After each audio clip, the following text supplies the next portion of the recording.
Hi hello నమస్తే welcome back to our channel. ఈరోజు మనతో ఉన్న ర్యాంపీ సర్టిఫైడ్ మ్యూచువల్ ఫండ్ డిస్ట్రిబ్యూటర్ అలాగే మన ఫేవరెట్ ఫైనాన్షియల్ అడ్వైజర్ అయిన రమేష్ పసుపులేటి గారు సార్తో మాట్లాడదాం.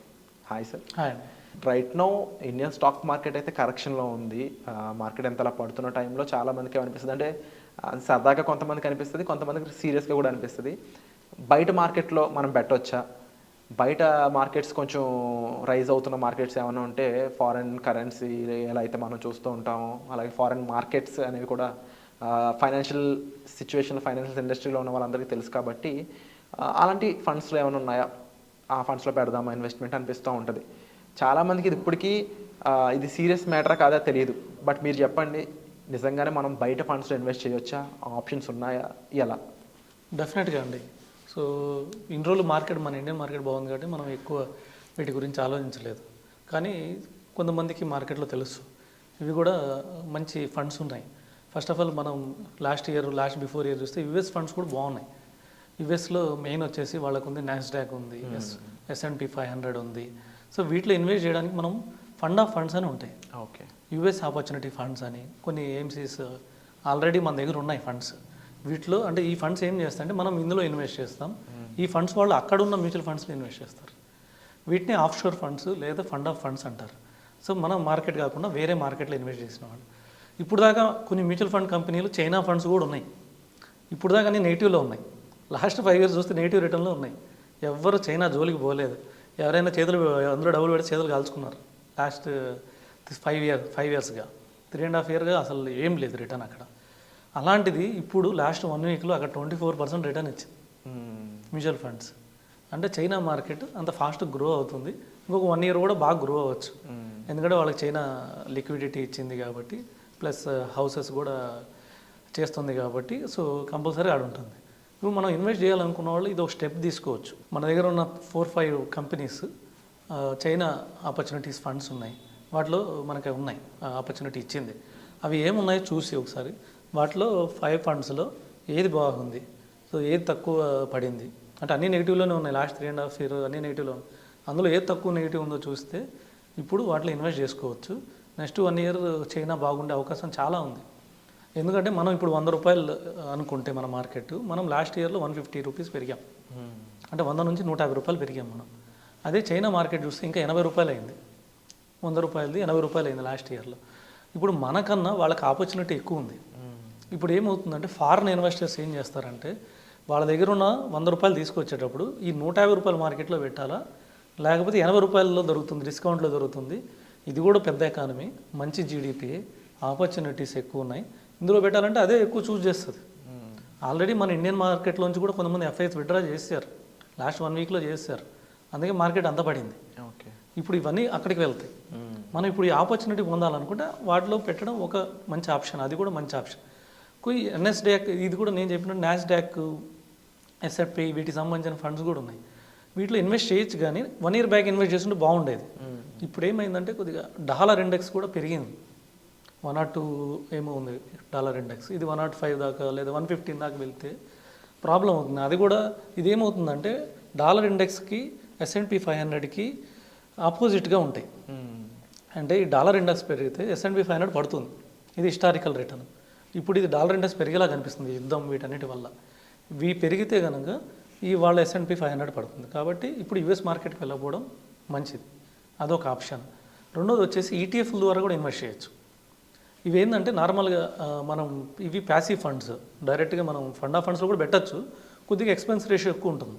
ఎందుకంటే ఈ ఇండెక్స్ ఫండ్ లా కాకుండా యాక్టివ్ ప్యాసివ్ ఫండ్స్ కాదు, కొద్దిగా యాక్టివ్ ఫండ్సే.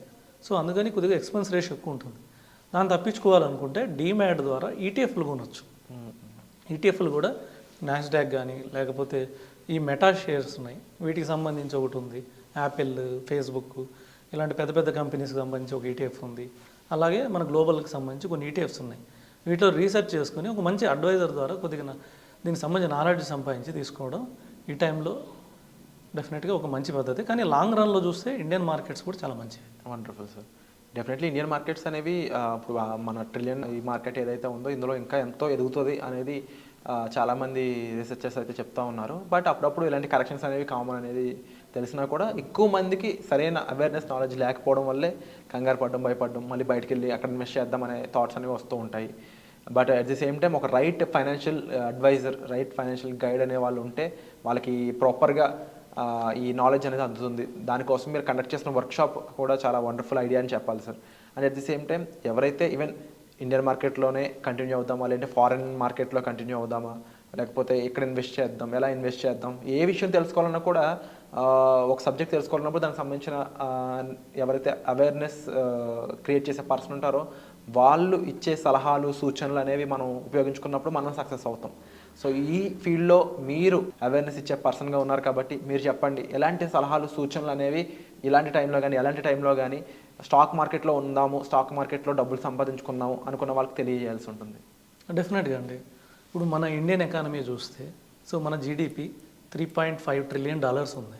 సో మనకన్నా ముందు బ్రెజిల్ ఉంది $3.9 ట్రిలియన్. సో దానికన్నా ముందు జపాన్ ఉంది $4.5 ట్రిలియన్. కానీ జపాన్ కానీ బ్రెజిల్ కానీ వాళ్ళ యావరేజ్ ఎర్నింగ్ వ్యక్తుల వాళ్ళ యావరేజ్ వయసు చూస్తే 49, 48 అలా ఉంది. సో అంటే వాళ్ళది ఏంటంటే ఇంకొక 10 ఇయర్స్లో వాళ్ళు ఎగ్జాస్ట్ అయిపోతారు. 10 ఇయర్స్ కన్నా ఇప్పుడు కూడా వాళ్ళు ఏంటంటే యంగ్స్టర్స్ తక్కువ.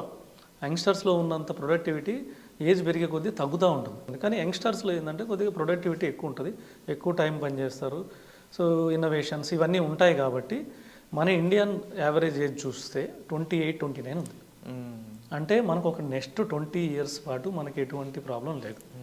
ఇంకొకటి ఏంటంటే మన జీడిపి ఆల్మోస్ట్ 7% రేట్తో గ్రో అవుతుంది ఎవ్రీ ఇయర్.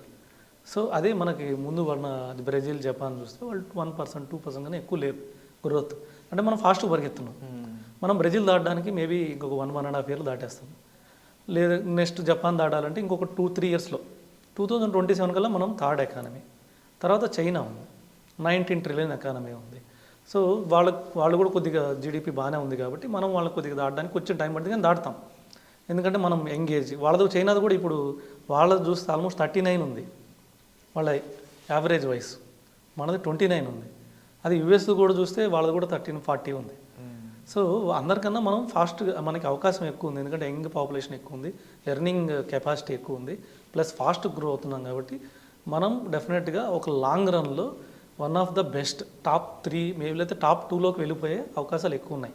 ఇది మన ఆపర్చునిటీ. ఈ టైంలో ఇన్వెస్ట్ చేసిన వాళ్ళు డెఫినెట్గా అంతకంత రిటర్న్స్ పొందుతారు.